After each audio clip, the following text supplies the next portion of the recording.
ദിവ്യദർശനം എന്ന ഈ പ്രോഗ്രാമിൻ്റെ മറ്റൊരു എപ്പിസോഡിലേക്ക് എല്ലാ മാന്യ പ്രേക്ഷകർക്കും ഹാർദവമായ സ്വാഗതം. നമ്മുടെ കുടുംബത്തിലും ജോലി സ്ഥലത്തുമുള്ള പല വ്യക്തികളുടെയും സ്വഭാവം പലപ്പോഴും നമ്മുടെ മുന്നോട്ടുള്ള യാത്രയിൽ തടസ്സങ്ങൾ സൃഷ്ടിക്കാറുണ്ട്. അത്തരം സന്ദർഭങ്ങളിൽ ഈ വ്യക്തി ഒന്ന് മാറിയിരുന്നെങ്കിൽ എന്ന് നമ്മൾ പലപ്പോഴും ആഗ്രഹിച്ചു പോകാറുമുണ്ട്. ഇത്തരത്തിൽ നമ്മുടെ കൂടെയുള്ള വ്യക്തികളുടെ സ്വഭാവം എങ്ങനെ മാറ്റാൻ സാധിക്കും എന്നതിനെക്കുറിച്ച് നമുക്കിന്ന് കാണാം. ഈ എപ്പിസോഡിൽ നമ്മുടെ കൈപിടിച്ച് നടത്താൻ ഷീബ സിസ്റ്റർ നമ്മോടൊപ്പമുണ്ട്. സിസ്റ്റർ, നമുക്ക് ഈ പ്രോഗ്രാമിലേക്ക് സ്നേഹപൂർവ്വം സ്വാഗതം ചെയ്യാം. സ്വാഗതം സിസ്റ്റർ. ഓം ശാന്തി. ഓം ശാന്തി. സിസ്റ്റർ, നമ്മൾ ദിവ്യദർശനം എന്ന ഒരു പ്രോഗ്രാം, ഒരു സീരീസ് ആരംഭിച്ചു. അതിൽ നമ്മൾ കഴിഞ്ഞ ദിവസം വളരെ മനോഹരമായി എപ്പോഴും സന്തോഷമായിരിക്കാൻ എങ്ങനെ സാധിക്കും എന്നതിനെക്കുറിച്ച് കണ്ടു. വളരെ മനോഹരമായൊരു യാത്രയായിരുന്നു. എല്ലാവർക്കും അത് ഇഷ്ടപ്പെട്ടു. ഇന്ന് നമുക്കറിയേണ്ടത് സാധാരണഗതിയിൽ എല്ലാവർക്കും വേണ്ട ഒരു കാര്യം, എന്നാൽ വളരെ ബുദ്ധിമുട്ടേറിയ ഒരു കാര്യം, അവനവനെ മാറ്റുന്ന കാര്യമാണ് സിസ്റ്റർ പറഞ്ഞത് കഴിഞ്ഞ ദിവസം. എന്നാൽ ഇപ്പം ഞാൻ ആഗ്രഹിക്കുന്നത് മറ്റൊരാളെ എനിക്ക് മാറ്റാൻ എങ്ങനെ സാധിക്കും എന്നൊരു കാര്യമാണ്. കാര്യം എന്താ വെച്ചാൽ പലപ്പോഴും നമ്മളെ സന്തോഷത്തിന് മറ്റുള്ളൊരു വിഘ്നമാകാറുണ്ട് പല സാഹചര്യത്തിലും, ഇല്ലേ? നമ്മളിപ്പോൾ ജോലി സ്ഥലത്താണെങ്കിലും നമ്മൾ സ്വന്തം കുടുംബത്തിലാണെങ്കിൽ പോലും പലരും നമുക്ക് പല പ്രശ്നങ്ങൾ സൃഷ്ടിക്കാറുണ്ട്. അപ്പോൾ നമ്മൾ ഉള്ളുകൊണ്ട് ആഗ്രഹിച്ചു പോയി, ഈശ്വര ഇവരെയും കൂടെ ഒന്നും ഞാൻ വിചാരിച്ച പോലെ ആയിരുന്നെങ്കിൽ എന്ന് ഉള്ളുകൊണ്ട് പലപ്പോഴും ആഗ്രഹിക്കാറുണ്ട്. പക്ഷേ അതൊരിക്കലും ഇതുവരെ സംഭവിച്ചിട്ടുമില്ല. അപ്പോൾ അങ്ങനെ ഒരു സൊല്യൂഷൻ നമുക്ക് കൊടുക്കാൻ സാധിക്കുമോ? മറ്റൊരാളെ ഞാൻ വിചാരിച്ചെനിക്ക് മാറ്റാൻ സാധിക്കണം. ഇതിനാദ്യം ഞാൻ തന്നെ ഒരു ഉദാഹരണം പറഞ്ഞു തരാം. ഒരു ഡോക്ടറുടെ സ്വന്തം അനുഭവം, നമ്മുടെ ക്ലാസ്സിൽ വന്ന ഒരു ഡോക്ടറുടെ അനുഭവമാണ് ഞാൻ ആദ്യം നമുക്ക് ഷെയർ ചെയ്യാൻ ആഗ്രഹിക്കുന്നത്. അദ്ദേഹം ആ ഹോസ്പിറ്റലിൽ ജോയിൻ ചെയ്യുന്ന സമയത്ത് പറയണം, എനിക്ക് ഇടയ്ക്കൊക്കെ ദേഷ്യം വരും. സാധാരണക്കാരെ സംബന്ധിച്ചിടത്തോളം നോക്കിയാൽ കുറച്ച് കൂടുതൽ ദേഷ്യമുള്ള കാര്യം തന്നെയായിരുന്നു ഞാൻ, അംഗീകരിക്കേണ്ട അദ്ദേഹം. പക്ഷെ ഓഫീസിൽ ജോയിൻ ചെയ്ത ശേഷം ഒരു 6 മാസം കഴിയുമ്പോഴത്തേക്കും എനിക്ക് എൻ്റെ ക്രോധം നിയന്ത്രിക്കാനാവാത്ത രീതിയിലായിട്ട് മാറി. എത്ര ദേഷ്യം എന്ന് വെച്ച് കഴിഞ്ഞാൽ ഓപ്പറേഷൻ ചെയ്യുമ്പോൾ ദേഷ്യം പിടിച്ച് എനിക്ക് ഇട്ടിട്ട് പോകണമെന്ന് വരെ തോന്നാൻ തുടങ്ങി. അറിയാമല്ലോ, അതൊരിക്കലും ചെയ്യാൻ പറ്റാത്ത കാര്യമാണ്. അങ്ങനെ എന്നെ നിയന്ത്രിക്കാൻ പറ്റില്ല എന്ന് തോന്നിയ സമയത്താണ് എന്തെങ്കിലും ഒരു മെത്തേഡ്, എൻ്റെ ക്രോധത്തെ ഒന്ന് കൺട്രോൾ ചെയ്യാനൊരു മെത്തേഡ് കിട്ടുമെന്ന് ചോദിച്ച് ഞാൻ ബ്രഹ്മകുമാരി ഈശ്വര വിശ്വവിദ്യാലയത്തിൽ വരുന്നത്, കോഴ്സ് കേൾക്കുന്നു, പഠിക്കുന്നു. 6 മാസത്തിൻ്റെ പ്രയോഗം കഴിഞ്ഞപ്പോൾ എൻ്റെ ക്രോധത്തിന് ഓൾമോസ്റ്റ് എനിക്ക് കൺട്രോൾ ചെയ്യാനായിട്ട് സാധിച്ചു എന്ന്. അപ്പോൾ അദ്ദേഹത്തിൻ്റെ അനുഭവത്തിൽ അദ്ദേഹം പറയുകയാണ്, ഞാൻ ഇവിടെ വന്നപ്പോൾ പഠിച്ചൊരു കാര്യം, ഞാൻ അദ്ദേഹത്തിൻ്റെ വാക്കുകളിലൂടെ നിങ്ങൾക്ക് പറഞ്ഞു തരികയാണ്. ഞാൻ ഇവിടെ നിന്ന് പഠിച്ചൊരു കാര്യം, ഞാൻ എൻ്റെ ഹോസ്പിറ്റലിൽ ആദ്യമായിട്ട് ജോലിക്ക് ജോയിൻ ചെയ്ത സമയത്ത് എൻ്റെ കൂടെയുള്ള നഴ്സുമാരുണ്ടാവുമല്ലോ, സർവ് ചെയ്യുന്നതായിട്ട് കൂടുതൽ ആളുകളായിട്ടുണ്ടല്ലോ, അങ്ങനെ സ്റ്റാഫിൻ്റെ അടുത്ത് അറിയാതെ ദേഷ്യപ്പെട്ടു. അപ്പോൾ ആദ്യം ഞാൻ ചെല്ലുമ്പോൾ എല്ലാവരുടെ അടുത്ത് നല്ല പെരുമാറ്റമാണ് പെരുമാറിയത്. അതുകൊണ്ട് എല്ലാവർക്കും എന്നോട് ഭയങ്കര ഇഷ്ടമായിരുന്നു. പക്ഷെ ദേഷ്യപ്പെട്ട് കഴിഞ്ഞോട് കൂടിയിട്ട് സാറ് ഭയങ്കര പെരുമാറ്റമൊക്കെയാണ്, പക്ഷെ പെട്ടെന്ന് ദേഷ്യം പിടിക്കും. ദേഷ്യക്കാരനാണ്, പെട്ടെന്ന് ദേഷ്യം പിടിക്കും. ഒരു നേഴ്സ് വേറെ ആളോട് പറഞ്ഞു, രണ്ടാമത്തെ ആള് ആണോ, അവരും പറഞ്ഞു ദേഷ്യക്കാരനാണ്. മൂന്നാമത്തെ ആളും പറയുന്നത് എന്താണ്, സാറ് ദേഷ്യക്കാരനാണ് കേട്ടോ. അങ്ങനെ അധികം വൈകാതെ പിന്നെ എൻ്റെ അടുത്ത് വളരെ ഫ്രീ ആയി പെരുമാറുന്ന ആളുകൾ എന്നോട് പെരുമാറുമ്പോൾ കുറച്ചൊരു ഗ്യാപ്പ് എനിക്ക് ഫീൽ ചെയ്യാൻ തുടങ്ങി. അപ്പം ഞാൻ എന്ത് പറ്റി, എന്തായിരുന്നു ഗ്യാപ്പ്? സാറിന് പെട്ടെന്ന് ദേഷ്യം വരില്ലേ, അതുകൊണ്ട്. അപ്പം അവിടെ ശരിക്കും നടന്ന ഒരു പ്രൊസീജിയർ ഒന്ന് ആലോചിച്ച് നോക്കിയേ. ആദ്യത്തെ ആൾ പറയുന്നു ഇദ്ദേഹം ക്രോധിയാണ്, രണ്ടാമത്തെ ആൾ പറയുന്നു ഇദ്ദേഹം ക്രോധിയാണ്, മൂന്നാമത്തെ ആൾ പറയുന്നു ക്രോധിയാണ്. ഒരാഴ്ച 2 ആഴ്ച കഴിയുമ്പോഴേക്കും ആ ഹോസ്പിറ്റലിൽ എല്ലാവരും പറയാൻ തുടങ്ങി ഇദ്ദേഹം ക്രോധിയാണ്. എല്ലാവരുടെ വരദാനം ക്രോധിയാണ്, ക്രോധിയാണ്, ക്രോധിയാണ്. ഒരാളെക്കുറിച്ച് അങ്ങനെയാണെന്ന് പറയാമെന്ന് വെച്ചാൽ അർത്ഥം അവർക്ക് നേരെ ഒരു പോസിറ്റീവ് ഒരു തോട്ട് ക്രിയേറ്റ് ചെയ്യാണല്ലോ നമ്മൾ, പോസിറ്റീവ് ഓർ നെഗറ്റീവ് എന്ന് വെച്ചാൽ അർത്ഥം ബ്ലെസ്സിങ്സ് കൊടുക്കാന്ന് വെച്ചാൽ എന്താ അർത്ഥം, നിങ്ങൾ അങ്ങനെയാണ് എന്ന് അവരോട് പറയലല്ലേ ബ്ലെസ്സിങ്സ് കൊടുക്കല്. അപ്പോൾ ഈ ഹോസ്പിറ്റലിൽ എല്ലാവരും ചേർന്ന് അദ്ദേഹത്തിന് എന്താ വരദാനം കൊടുത്തത്, നിങ്ങൾ ക്രോധിയാണ്, ക്രോധിയാണ്. അപ്പോൾ എല്ലാവരും മനസ്സിനുള്ളിൽ നിന്നും അദ്ദേഹത്തെക്കുറിച്ച് വരുന്ന എന്താണ്, പെരുമാറുമ്പോൾ സൂക്ഷിക്കണം, ക്രോധിയാണ്, സാർ ചെയ്യുമ്പോൾ സൂക്ഷിക്കണം, ക്രോധിയാണ്. അങ്ങനെ എല്ലാവരും മനസ്സിൽ ഒരു ഹോസ്പിറ്റൽ സ്റ്റാഫിൻ്റെ മുഴുവൻ മൈൻഡിൽ നിന്ന് ഇദ്ദേഹം ക്രോധിയാണ്, ക്രോധിയാണ്, ക്രോധിയാണ് പറയാൻ തുടങ്ങി. ഓരോ ദിവസം കഴിയും തോറും അദ്ദേഹത്തിന് ഇത്രയും പേര് ചേർന്ന് വരദാനം കൊടുക്കുകയല്ലേ, അപ്പോൾ അതറിയാതെ അദ്ദേഹത്തിൻ്റെ ക്രോധം വർദ്ധിക്കാൻ തുടങ്ങി. വർദ്ധിക്കും തോറും എല്ലാവരുടെയും പറയുന്നതിൻ്റെ അളവും കൂടിക്കൊണ്ടിരുന്നു. അതിൻ്റെ എത്ര ഇദ്ദേഹം ദേഷ്യപ്പെടുന്നു അത്ര അവർ പറയുന്നത് കൂടിക്കൊണ്ടിരുന്നു, ഇദ്ദേഹത്തിൻ്റെ ദേഷ്യവും കൂടിക്കൊണ്ടിരുന്നു. അങ്ങനെ സ്വയം നിയന്ത്രിക്കാൻ പറ്റുന്നില്ല എനിക്ക് ക്രോധം തോന്നിയപ്പോൾ അദ്ദേഹം തോന്നി തുടങ്ങി, ഇതെന്താ ഈ ക്രോധം എൻ്റെ കൺട്രോൾ ഇല്ലാണ്ടാക്കി കളയുകയാണോ എന്ന്. അങ്ങനെ മനസ്സിലൊരു കൺട്രോളിങ് നേടാൻ വേണ്ടി അദ്ദേഹം ഈശ്വരീയ വിശ്വവിദ്യാലയത്തിൽ വന്നു. ഈശ്വരീയ വിശ്വവിദ്യാലയത്തിൽ പരമാത്മാവിൻ്റെ ടീച്ചിങ്സിൽ നമ്മുടെ ഡെയിലി ക്ലാസ്സുകളിൽ ഭഗവാൻ തൻ്റെ മഹാവാക്യം ആരംഭിക്കുന്നത് മധുരമായ മക്കളെ എന്ന് വിളിച്ചിട്ടാണ്. നമുക്ക് പഠിപ്പിച്ചു തരുന്നത് നമ്മുടെ ശാന്തസ്വരൂപ ആത്മാവാണ്, പീസ്ഫുൾ പ്യുവർ സോൾ എന്നാണ്.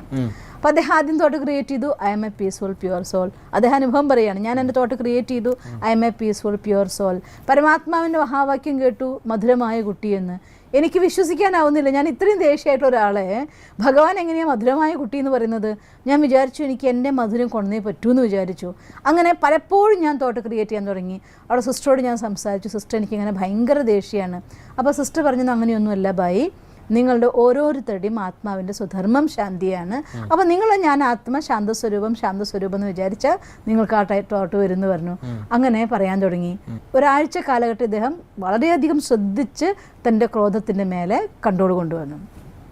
അപ്പോൾ അതുപോലെ പണ്ട് ഒരു ചെറിയ കാര്യം ഉണ്ടായാൽ ദേഷ്യപ്പെടുന്ന ആള് അതുപോലെ സിമിലർ ആയിട്ടൊരു സാഹചര്യം വന്നപ്പോൾ ദേഷ്യപ്പെടുന്നില്ല. അപ്പോൾ ആ നഴ്സിന് കുറച്ച് ഫ്രീഡം തോന്നി, സംസാരിച്ചു. ആ 2-3 ദിവസമായിട്ട് ഇദ്ദേഹം ദേഷ്യപ്പെട്ടില്ല. അപ്പോൾ നേഴ്സ് ചോദിച്ചു, അല്ല സാറ് പണ്ടിങ്ങനെ ഒരു ചെറിയ കാര്യത്തിന് മാത്രം എന്തുമാത്രം ദേഷ്യപ്പെടുമായിരുന്നു, ഇപ്പോൾ സാറ് ദേഷ്യപ്പെടുന്നേ ഇല്ലല്ലോ, എന്ത് മാറ്റാ സാറിന് വന്നത്? അപ്പോൾ പറഞ്ഞു, ഞാൻ ദേഷ്യത്തിനൊക്കെ കളഞ്ഞു മക്കളെ, എന്നെ ഒരിക്കലും ദേഷ്യപ്പെടില്ല എന്ന് ഞാൻ നിശ്ചയിച്ചു. അവരോട് പറഞ്ഞു, നേഴ്സിനോട് ഷെയർ ചെയ്തു പോലും അദ്ദേഹം.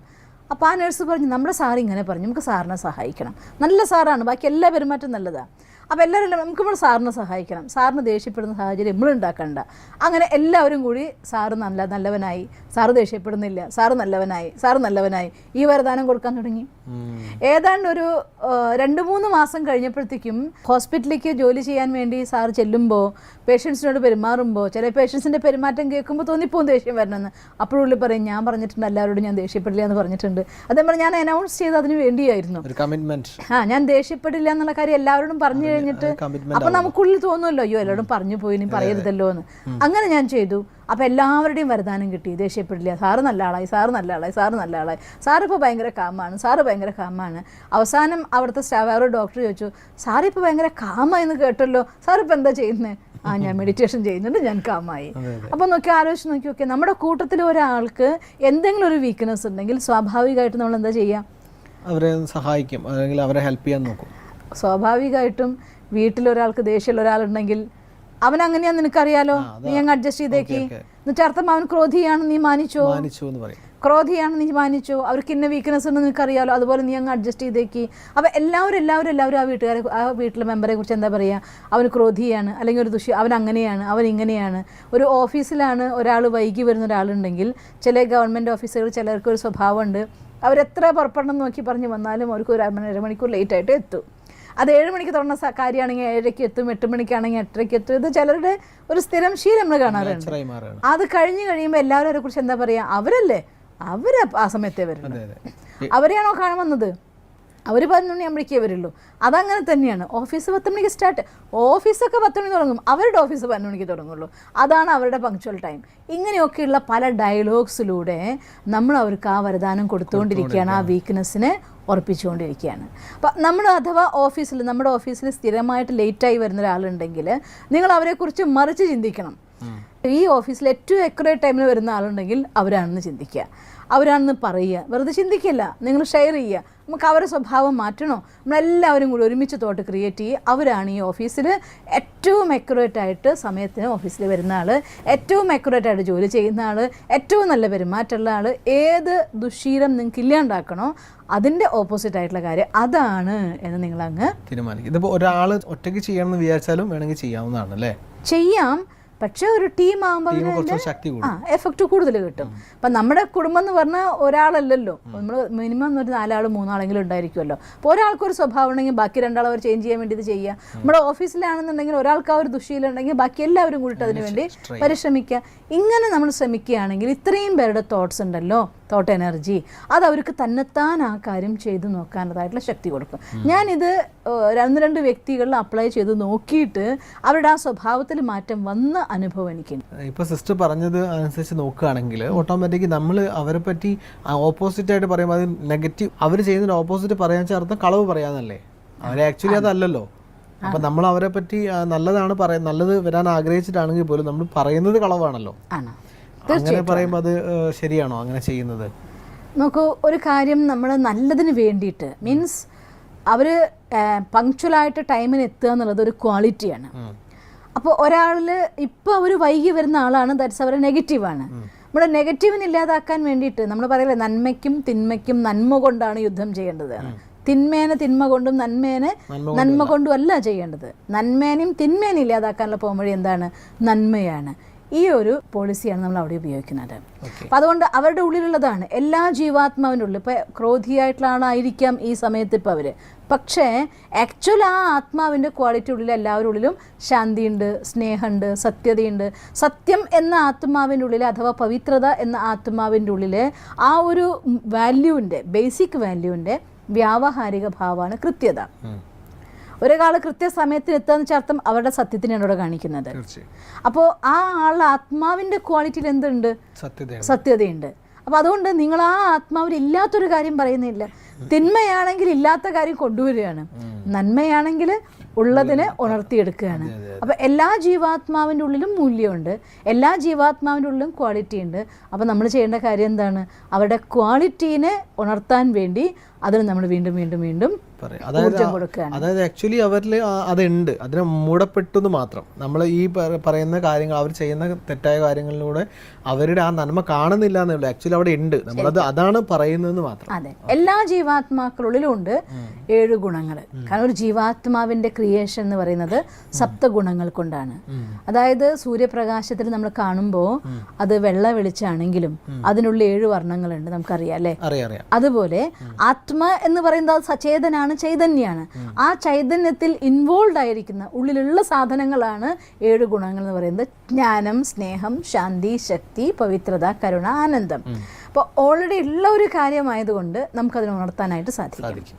അപ്പം നമ്മൾ ആ ആൾ കൃത്യമായ സമയത്ത് വരും എന്ന് പറയുന്ന സമയത്ത് ആത്മാവിന് അത് കൊണ്ടുവരാൻ കഴിയുന്നത് കാരണം ആത്മാവിൻ്റെ ഒറിജിനൽ ക്വാളിറ്റി പ്യൂരിറ്റിയാണ്. ഓക്കെ, അപ്പം അതുകൊണ്ട് അത് അവർക്ക് കൊണ്ടുവരാനായിട്ട് സാധിക്കും. അപ്പം നമ്മൾ ഉള്ളതിനെ മാത്രമേ പറയുന്നുള്ളൂ. ആരിലും നന്മ എന്നൊരു സാധനം ആരിലും ഇല്ലാത്തതില്ല. അപ്പൊ ആരെപ്പറ്റി നമുക്ക് എത്ര പോസിറ്റീവ് പറയാം, അതൊരിക്കലും കളവല്ല. അപ്പോൾ നിരന്തരമായിട്ട് ഒരാളെ കുറിച്ച് നല്ലത് പറഞ്ഞു നോക്ക്, അത് മാറ്റാം. ഇപ്പോൾ ഭർത്താവ് കുറച്ച് മോശമായി പെരുമാറുന്ന ചില ഭർത്താക്കന്മാരുണ്ടല്ലോ, ഭാര്യമാർ എന്ത് പറഞ്ഞാലും അതിനെ നെഗ്ലക്റ്റ് ചെയ്യുന്ന ഭർത്താക്കന്മാരാണെങ്കിൽ ഭാര്യമാർ വിചാരിക്കണം എൻ്റെ ഭർത്താവിനെ വളരെയധികം ആദരിക്കുന്ന ആളാണ്, എന്തു ഞാൻ പറഞ്ഞാലും വാല്യൂ തരുന്ന ആളാണ്, എന്നോട് അത്രയും സ്നേഹമാണ്, കെയറിങ് ആണ്, ഞാൻ പറയുന്ന കാര്യമാണ് അദ്ദേഹത്തിന് മഹാവാക്യം. ഈ രീതിയിലൊക്കെ നിങ്ങളുടെ തോട്ട് ക്രിയേറ്റ് ചെയ്തുകൊണ്ടിരിക്കുക, ഹസ്ബൻഡ് മാറും. ഭാര്യയാണെങ്കിലും. പക്ഷേ ഇതിൽ എനിക്കൊരു മെയിൻ ഡൗട്ട് എന്താണെന്ന് വെച്ചാൽ, ഈ തോട്ട് ക്രിയേറ്റ് ചെയ്യുന്ന വ്യക്തി, നന്മ വിചാരിച്ച് ചെയ്യുന്ന വ്യക്തി, അയാൾ അത്രയും പോസിറ്റീവായിട്ട് ചിന്തിക്കണ്ടേ? കാരണം ഇതിപ്പോൾ ഞാനിപ്പോൾ ഒരാളെ പറ്റി കൊണ്ടല്ല മനസ്സിലായി. അതെ, അതാണ് ഏറ്റവും വലിയ റിസ്ക് ഉള്ളൊരു ഫാക്ടറായിട്ട് എനിക്ക് ഇവിടെ ഫീൽ ചെയ്യുന്നത് സിസ്റ്റർ പറയുന്ന സൊല്യൂഷനിൽ. അതായത് ഇപ്പോൾ ഒരാൾ ആക്ച്വലി നമ്മളെ മനസ്സിൽ അയാൾ അങ്ങനെ അല്ല എന്ന് അറിഞ്ഞുകൊണ്ട് തന്നെ നമ്മൾ അയാളെ പറ്റി ഓപ്പോസിറ്റ് നല്ല കാര്യം ചിന്തിക്കുകയാണ്. ഒരാൾ ക്രോധിയാണ് എന്ന് നമുക്ക് അറിയാം, എന്നിട്ട് നമ്മൾ അയാൾ ശാന്തശീലനാണ്, അയാൾ നല്ലവനാണ്, അയാൾ ദേഷ്യപ്പെടാത്ത ആളാണ്, ശാന്തസ്വരൂപം നമ്മളിങ്ങനെ ക്രിയേറ്റ് ചെയ്യാണ്. ഓട്ടോമാറ്റിക് അപ്പോൾ നമ്മൾ തൊട്ടടുത്ത തോട്ട് നമ്മുടെ മൈൻഡിൽ വരും, അയാൾ ക്രോധിയാണ് എന്നൊരു തോട്ട് വന്നാൽ നമുക്ക് ഓട്ടോമാറ്റിക് അതിൻ്റെ ശക്തി കുറഞ്ഞു പോകൂലേ? അപ്പോൾ ഇനിയിപ്പോൾ ഒരാൾ ഇങ്ങനെ തോട്ട് വരാതെ തന്നെ പോസിറ്റീവായിട്ട് മാത്രം ചിന്തിക്കുകയാണെങ്കിൽ പോലും അവിടെ അവരുടെ മൈൻഡിൻ്റെ പവർ അനുസരിച്ചാണോ റിസൾട്ടിൻ്റെ അവരുടെ പരിവർത്തനം സംഭവിക്കുക, അതോ എല്ലാവർക്കും ഒരുപോലെ തന്നെ ഇവർ പറയുന്ന വാക്കിൻ്റെ ശക്തി കൊണ്ട് ഈ പരിവർത്തനം സംഭവിക്കുന്നതാണോ, അല്ലെങ്കിൽ ഓരോ വ്യക്തികൾക്കനുസരിച്ച് അത് പരിവർത്തനത്തിൻ്റെ അളവിൽ അത് ദൈർഘ്യം മാറുന്നതാണോ? എല്ലാം പരസ്പരം. പക്ഷെ ഒരു കാര്യം എന്താണെന്ന് വെച്ചാൽ, ഇപ്പം എൻ്റെ വീട്ടിലൊരു മെമ്പർ, ഉദാഹരണം പറയുന്നത്, ഞാൻ എൻ്റെ ഹസ്ബൻഡ് അഥവാ എൻ്റെ മകൻ, എൻ്റെ മകള്, അല്ലെങ്കിൽ എൻ്റെ ഭാര്യ, ഇത്രയും ക്ലോസ് റിലേഷൻ നമുക്ക് മാറ്റാൻ പറ്റില്ലല്ലോ. അതൊരു ഫാമിലി എന്ന് പറഞ്ഞ ഒരു ബോണ്ടാണ്. ഓഫീസിലെ സ്റ്റാഫ് വേണമെങ്കിൽ ഓഫീസ് കഴിഞ്ഞാൽ പോയി നോക്കാം, വീടവിടെ അവസാനിക്കുന്നില്ല, നമ്മുടെ കൂടെയുള്ളതാണ്. എൻ്റെ വീട്ടിലെ ഒരു മെമ്പർ എനിക്ക് പരിവർത്തനപ്പെടുത്തണം. അവർക്ക് അങ്ങനെ ഒരു മോശം എന്തെങ്കിലും ഒരു സ്വഭാവമുണ്ട്, ദേഷ്യപ്പെടുന്ന സ്വഭാവം, സിമ്പിൾ, എല്ലാവർക്കും എല്ലാ ഫാമിലിയിലും നമ്മൾ കാണുന്ന സ്വഭാവം. ഒരാൾ കുറച്ച് ദേഷ്യക്കാരൻ്റെ അവിടെ ഉണ്ടാവുന്ന എല്ലാവരും പറയാറുണ്ട്. ആ ഒരാളെ മാറ്റണമെന്ന് വിചാരിക്കൂ. എനിക്കറിയാം അയാളിപ്പോൾ ക്രോധത്തിൻ്റെ അവസ്ഥയിലുള്ളത്, ഞാൻ മിണ്ടിയ അപ്പോൾ ദേഷ്യപ്പെടുന്ന സ്വഭാവമാണെന്നൊക്കെ അറിയാം.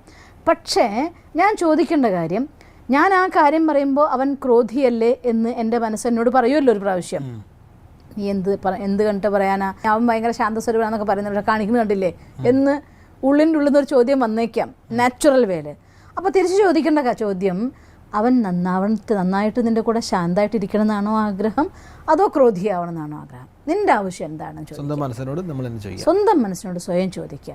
കാരണം ഏതൊരു കാര്യവും എനിക്ക് പെർഫെക്റ്റ് ആയിട്ട് ചെയ്യാൻ കഴിയണമെങ്കിൽ അതെൻ്റെ ആക്സെപ്റ്റൻസിൻ്റെ ആധാരത്തിലാണ്. എൻ്റെ ഹൃദയത്തിൽ ഒരു കാര്യത്തെ ഞാൻ എങ്ങനെ ആക്സെപ്റ്റ് ചെയ്തു, ആ ആക്സെപ്റ്റൻസ് ആണ് ആ കാര്യത്തിൻ്റെ പെർഫെക്ഷൻ ഓർ നോട്ട് എന്ന് പറഞ്ഞ് വരുന്നത്. ഒരു കാര്യം ഞാൻ സ്വീകരിച്ചു കഴിഞ്ഞ കാര്യം ഇനി അത്രയും ഹൃദയം കൊണ്ട് ഞാൻ സ്വീകരിച്ചിട്ടുണ്ട് എങ്കിൽ ഇനി ഒരു പക്ഷെ വേണ്ട എന്ന് വിചാരിച്ചാൽ പോലും അറിയാണ്ട് ചെയ്തു പോകും. പറയല്ല, അയ്യോ അത് ആദ്യം അങ്ങനെ ചിന്തിച്ചതുകൊണ്ടേ അങ്ങനെയായിപ്പോയി പറഞ്ഞു കേട്ടിട്ടില്ലേ? എന്തുകൊണ്ടാണത്? ആദ്യത്തെ തവണ നമ്മൾ ചിന്തിച്ചപ്പോൾ പറഞ്ഞപ്പോൾ അത് സ്വീകരിച്ചപ്പോൾ ആ ആക്സെപ്റ്റൻസ് 100% അപ്പോൾ ഇനി അതല്ല എന്ന് പറഞ്ഞിട്ട് പോലും നമുക്കത് സ്വീകരിക്കാനാവുന്നില്ല. കാരണം ഈ ആക്സെപ്റ്റൻസ് അവിടെ കിടക്കുകയാണ്. സോ എൻ്റെ ഹാർട്ടിൽ ഞാൻ അതിനെ സ്വീകരിക്കുന്നതിൻ്റെ ഡെപ്ത് അനുസരിച്ചാണ് എൻ്റെ ഉള്ളിൽ നിന്ന് പുറപ്പെടുന്ന തോട്ടിൻ്റെ എനർജി എനിക്ക് പ്രൊഡ്യൂസ് ചെയ്യാൻ സാധിക്കുന്നത്. അപ്പം ഞാനാണ് ആഗ്രഹിക്കുന്നത് എൻ്റെ കുടുംബത്തിലെ അംഗത്തിൻ്റെ പരിവർത്തനം കൊണ്ടുവരണം, അല്ലെങ്കിൽ ഞാനൊരു കമ്പനിയുടെ ഓണറാണ്, അഥവാ ഞാനൊരു ഷോപ്പിൻ്റെ ഓണറാണ്, എൻ്റെ സ്റ്റാഫിൽ ഇങ്ങനൊരു വീക്ക്നെസ് ഉണ്ട്, ബാക്കി എല്ലാ ക്വാളിറ്റി ഉണ്ടോ? പലർക്കും ഞാൻ കണ്ടിട്ടുള്ളതാണത്. ബാക്കി ഒരുപാട് ക്വാളിറ്റി ഉണ്ടോ, പക്ഷേ ഈ വൈകി വരിക എന്നുള്ള ഒരൊറ്റ ഡിസ്ക്വാളിഫിക്കേഷൻ എപ്പോഴും രാവിലെ നേരത്തെ നമുക്ക് ഇറിറ്റേഷൻ ഉണ്ടാക്കിക്കൊണ്ടേയിരിക്കും. വൈകി വരുന്ന കാണുമ്പോഴത്തേക്ക് തുടങ്ങും നമ്മുടെ മൂഡ് മാറാൻ തുടങ്ങും. അപ്പോൾ അതുകൊണ്ട് ആ ഒരു കുറവിനെ ഇല്ലാതാക്കാൻ എനിക്ക് സാധിച്ചാൽ എൻ്റെ ഷോപ്പിൻ്റെ ഡെവലപ്മെൻറ്റ് നടക്കുന്നുണ്ട്. അപ്പോൾ എൻ്റെ കൂടെ പ്രവർത്തിക്കുന്ന ആളുകൾ, അതിനേക്കാൾ ഉപരി ഞാൻ ഏത് 5 ആളുകളുമായിട്ട് സ്ഥിരമായിട്ട് ഇടപഴകിക്കൊണ്ടിരിക്കുന്നുണ്ടോ അവരുടെ ആകത്തുകയായിരിക്കും എൻ്റെ പേഴ്സണാലിറ്റി എന്ന് പറയുന്നത്. എൻ്റെ കൂടെയുള്ള 5 ആൾക്കാർ, ഞാൻ സ്ഥിരമായിട്ട് ഇടപഴകിക്കൊണ്ടിരിക്കുന്ന 5 ആളുടെ വ്യക്തിത്വത്തിൻ്റെ ആകത്തുകയായിരിക്കും നമ്മുടെ വ്യക്തിത്വം. ശരി. കാരണം അതിൻ്റെ എല്ലാം പ്രഭാവം വന്നുകൊണ്ടേയിരിക്കും. അപ്പം ഞാൻ പ്രവർത്തിക്കുന്ന എൻ്റെ ഓഫീസിലെ ഒരാൾ ഓൾവേസ് ദേഷ്യമായിട്ടുള്ള ഒരാളാണെന്നുണ്ടെങ്കിൽ അതിൻ്റെ ഒരു പ്രഭാവം എൻ്റെ ഉള്ളിലും തീർച്ചയായിട്ടും വരും. അപ്പം ഞാൻ പ്രവർത്തിക്കുന്നതായിരിക്കുന്ന ഫീൽഡിനെ കംഫർട്ടാക്കി വെക്കുക എന്നുള്ളത് എൻ്റെ ആവശ്യമാണ്. അപ്പം അതുകൊണ്ട് ഞാനൊരു കാര്യം, ഒരു തോട്ട് ക്രിയേറ്റ് ചെയ്യും മുന്നേ ഞാൻ ആദ്യം എന്നോട് ചോദിക്കേണ്ട കാര്യം, ഞാൻ അവനെ നന്നാക്കാൻ വേണ്ടി അവന് വേണ്ടി ഇത് ചെയ്യല്ല, ഞാൻ ചെയ്യുന്നത് എനിക്ക് വേണ്ടിയാണ്, എന്നെ നന്നാക്കാനാണ് എന്ന്, എൻ്റെ കുടുംബത്തിന് വേണ്ടിയാണ് എന്ന്. അങ്ങനെ നിങ്ങളൊരു കാര്യത്തെ സ്വീകരിച്ചു നോക്ക്. അവിടെ നമ്മുടെ മനസ്സ് ആ ചോദ്യം ചെയ്യാനുള്ള മനസ്സുണ്ടല്ലോ, ആ ബുദ്ധി മനസ്സിനോട് പറയും മിണ്ടാണ്ടിരിക്കേ, എനിക്കിത് ചെയ്തേ പറ്റൂ എന്ന് പറയും. നമ്മളോട് തന്നെ ഡയലോഗ് നടക്കും. ആ ഡയലോഗ് എപ്പോഴും പോസിറ്റീവായിട്ട് എനർജി പ്രൊഡ്യൂസ് ചെയ്യാൻ നമ്മളെ സഹായിക്കും. അതായത് നമ്മൾ ഒരു കാര്യത്തിന് സൊല്യൂഷൻ നമുക്ക് കിട്ടിയ വേണ്ട സമയത്തും അവിടെയും വരുന്ന കൺഫ്യൂഷനും നമ്മൾ തന്നെ വീണ്ടും സൊല്യൂഷൻ കണ്ടെത്തി ആ സൊല്യൂഷൻ ഒരു പവർഫുൾ ആക്കിയിട്ട് യഥാർത്ഥ സൊല്യൂഷൻ നമ്മൾ കറക്റ്റായിട്ട് ചെയ്താൽ മാത്രമേ ഈ പവർഫുള്ളായ കാര്യം ചെയ്യാൻ സാധിക്കുള്ളൂ. വളരെ വേഗത്തിൽ ചെയ്യാൻ സാധിക്കുള്ളൂ. മറ്റു നടക്കില്ല. അഥവാ നിങ്ങൾക്ക് വേഗം വേണോ 100% ആക്സെപ്റ്റ് ചെയ്യൂ, എന്നിട്ട് ചെയ്യും. അല്ലെങ്കിൽ വ്യക്തികളുടെ എണ്ണം കൂടുന്നതനുസരിച്ച് അല്ലേ? അപ്പൊ അവിടെ ഒരു പ്രോബ്ലം ഇതാണ്, ഒരു വ്യക്തി നല്ലോണം ചിന്തിക്കും, വേറൊരു വ്യക്തി അതിനനുസരിച്ച് നെഗറ്റീവ് വന്നു കഴിഞ്ഞാൽ ഒക്കെ ഈ പ്രോബ്ലം വരും ഇല്ലേ? എല്ലാവരും ഒരുപോലെ ആയിരിക്കുമ്പോഴാണ് അതിന് പെട്ടെന്ന് ഫലം കിട്ടുക. അതെ, നമ്മൾ അതിലൊരു കാര്യം അങ്ങനെയാണല്ലോ. ഇപ്പം നമ്മളൊരു വലിയ ഭാരത്തെ ഇവിടെ നിന്ന് തള്ളി മാറ്റണം എന്നുണ്ടെങ്കിൽ എത്ര വ്യക്തികൾ തള്ളുമ്പോഴും ആ വ്യക്തികളെ ഏത് ദിശയിൽ നിന്ന് തള്ളുന്നുള്ള ആധാരത്തിലാണോ നീങ്ങുള്ളൂ. 4 ആൾ അങ്ങോട്ട് തള്ളുമ്പോൾ 2 ആൾ ഇങ്ങോട്ട് തള്ളുന്നുണ്ടെങ്കിൽ അത് നീങ്ങില്ലല്ലോ. ഇതെല്ലാത്തിനും ആപ്ലിക്കബിൾ ആണ്. തീർച്ചയായും. അപ്പോൾ എന്തായാലും ഹൈലി പോസിറ്റീവ് ആയിരിക്കുന്ന സൊല്യൂഷൻ. ശരിക്കും ഒരു വ്യക്തിക്ക് മറ്റൊരു വ്യക്തിയെ നമ്മുടെ ശുഭമായ ചിന്തകൾ കൊണ്ട് മാറ്റാൻ സാധിക്കുക എന്നൊക്കെ പറയുമ്പോൾ പലരും ചിന്തിക്കാത്തൊരു വേ ആണത്. ഈസി വേ ആണ് പറയുമ്പോൾ ചിന്തിക്കില്ല ഒരിക്കലും. അല്ല ചിന്തിച്ചാൽ അങ്ങനെയൊന്നും മാറാൻ ചാൻസ് ഇല്ല എന്ന് എല്ലാവരും വിചാരിക്കുള്ളൂ. അപ്പം നമുക്കതിൻ്റെ കാര്യകാരണ സഹിതം നമ്മളത് പറഞ്ഞു കൊടുക്കുമ്പോൾ ആളുകൾക്കത് മനസ്സിലാവുന്നുണ്ട്. അപ്പോൾ ഈ പ്രോഗ്രാമിലൂടെ നമുക്കത് പറയാൻ സാധിച്ചു. സിസ്റ്റർ വളരെ മനോഹരമായിട്ട് തന്നെ ആ ഒരു സൊല്യൂഷൻ പറഞ്ഞു തന്നു. ഈ സൊല്യൂഷനിലൂടെ അനേകം പേർക്ക് അവരുടെ ജീവിതത്തെ സന്തോഷകരമാക്കാൻ സാധിക്കും. അതിന് ഒരുപാട് നന്ദി. ഓം ശാന്തി. ഓം ശാന്തി. അവനവനെ തന്നെ മാറ്റാൻ പ്രയാസമുള്ള ഈ കാലഘട്ടത്തിൽ മറ്റൊരാളെ മാറ്റുക എന്നത് ചിന്തിക്കുക പോലും സാധ്യമല്ല. എന്നാൽ അതും നമുക്ക് സാധിക്കും എന്നാണ് ഈ പ്രോഗ്രാം നമുക്കിന്ന് പറഞ്ഞു തന്നത്. വളരെ എളുപ്പത്തിൽ ആർക്കും ചെയ്യാൻ സാധിക്കുന്ന ഈ സൊല്യൂഷൻ നിങ്ങളും ചെയ്തു നോക്കൂ. നിങ്ങളുടെ ജീവിതത്തിലും എന്നും സന്തോഷമുണ്ടാവട്ടെ. അടുത്ത എപ്പിസോഡിൽ കാണാം. അതുവരേക്കും നന്ദി, നമസ്കാരം. ദിവസം തോറും ജീവിത വിജയങ്ങൾക്ക് വെളിച്ചം വീശുന്ന പുത്തൻ വീഡിയോകൾക്കായി ഞങ്ങളുടെ യൂട്യൂബ് ചാനൽ സബ്സ്ക്രൈബ് ചെയ്യൂ. നോട്ടിഫിക്കേഷൻ ലഭിക്കുന്നതിനായി ബെൽ ഐക്കൺ ക്ലിക്ക് ചെയ്യൂ. ഒപ്പം ഞങ്ങളുടെ ഫേസ്ബുക്ക്, ട്വിറ്റർ, ഇൻസ്റ്റാഗ്രാം പേജുകൾ ഫോളോ ചെയ്യൂ. നന്ദി.